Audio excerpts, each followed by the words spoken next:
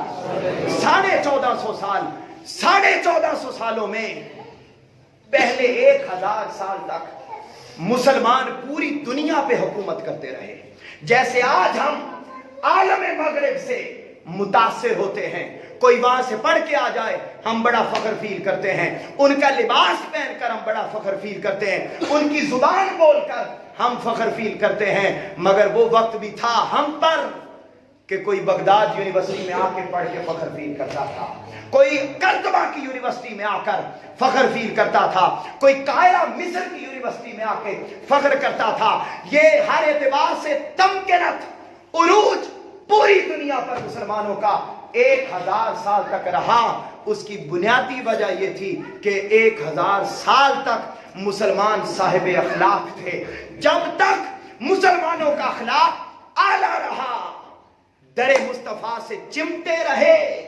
آقا کی اقدار پر چلتے رہے، پوری دنیا پر راج کرتے رہے، اور جب اقدار کو، اخلاق کو چھوڑ دیا، آج 450 سال ہو گئے، ہم 56 اسلامی ملک ہونے کے باوجود بھی ذلیل و خوار ہو گئے۔ اگر عروج چاہتی ہے امت مسلمہ،